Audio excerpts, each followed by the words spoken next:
Dear audience, please join me in giving a round of virtual applause to Sandra Ojeda, who delighted us with the conference How to Create an Autistic-Friendly EFL Classroom.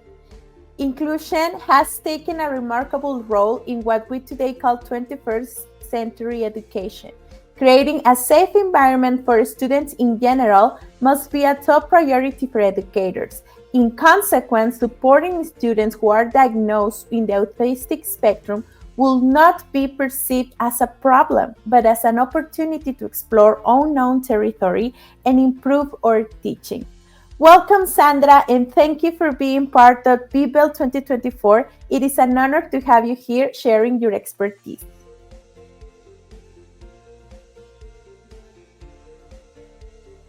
I think we're having audio trouble. Okay, can you hear me? Yes. Okay, thank you. The honor is mine to be here and sharing with you such a great experience. Well, I hope you have enjoyed the presentation, and I read some questions there, but I cannot read them. I don't know how they disappeared. Don't worry, I will read them for you. Okay. Yeah. Well, Sachi Leon asks, could you possibly share some general recommendations for dealing with autism in higher education context? Well, if they are in higher education, I mean students studying at university, for example, they may have a high IQ, but I mentioned the differences of the intelligences, and generally the problems that they have is that of interacting with others. I didn't mention some rules here because I didn't have much time, but the most important thing is the way you communicate with them. As I mentioned before, be straightforward, keep sentences clear, don't use irony or humor because they take the words that you say for granted. They cannot understand between the lines when you speak. They tend to, they don't know how to measure the space when they talk, so they tend to speak to you too near, and you should try to follow the arm rule, that is keep them at a length arm so that you can interact with them. And well, as I think that the basic thing, or the basic rule, is communication and trying not to give them too much information at the same time. Dividing tasks or dividing the material that they have to read, but that depends on every student because they are all different. Well, great, thank you. Also, here we have a question from Caroline Moore, who asks, I have a question. How can you create fair assessment for learners with autistic traits? That's a pretty good question. Yeah, that's a very good question. In a way, I think that they can be assessed taking into account the sensory differences that they have. As it was mentioned, you should know their learning style. So if they are visual mostly, you can assess them, but by working with pictures and showing them pictures and trying to elicit the words or the phrase or the information that you require. But mostly working with their learning styles, you can assess them.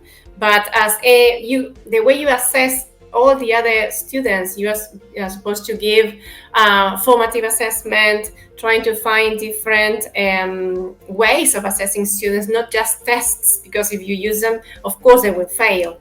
So you will have to have a clear idea of what assessment is for you, the instruments that you will use, and then try to adapt them to the learning style of the students. Yeah, absolutely. Especially because, well, I'm an educator, and sometimes I don't have trouble with the autistic student when explaining her or his grade, but with his or her classmates, it's like, why is he or her having a higher grade than me if he's not participating as I am doing it? So I think it's pretty pretty important to learn how to explain this differentiation in assessment. Yes, and having your assessment criteria clear for all of them. So it is not just a test, it is not just this, but a series of things that I'm going to take into account. I think that that is vital. Yeah. Well, also here we have a question from Monica Rojas Pedraza, and she said, do the pictures have the same effect on adults or children? Supposedly, yes. But again, it depends on how autistic in a way they are. If they have issues in communicating because they don't manage a wide variety of language structures or words, the pictures will be really useful for adults as well. But there are others that can interact with people just like any other person, and they don't have problems with that. So it depends on the how well they can communicate and process language. Thank you. Great. Also, Renee Marie Thamir asked, how important is communication with parents or family? Well, it's really important. The working stations that I showed in the presentation was taken from a community, different schools in the United Kingdom, but they have agreed with parents and professionals and educators to work with them to reduce the autistic students' stress. But for example, if that would be applied in my country, parents would think that that is not fair for them because they are being left out from the classroom. So it is a work of parents, professionals, and educators, not just you and the student. All need to know or share the information and enrich from the knowledge that each other people have. Well, great. Thank you. Also, here we have a question from Maria Mabelotero, and she's asking, how about teamwork in mixed abilities classes? Oh, can you repeat, please? Yes, of course. She asked, how about teamwork in mixed ability classes? Yes. Of course, teamwork is very important when you have a class because students need to from other students who know more. But you need to respect the times that the autistic students have and the routines that they have. Also, the whole class needs to be accommodated to that kind of routine as well. So there will be times or stages in the lesson in which you can have them working together, but there will be other times in which the student needs to be left, I won't say alone, but not working with all with the rest of the students all the time, because they need their space and time to lessen their anxiety and stress. But it is important. Well, thank you.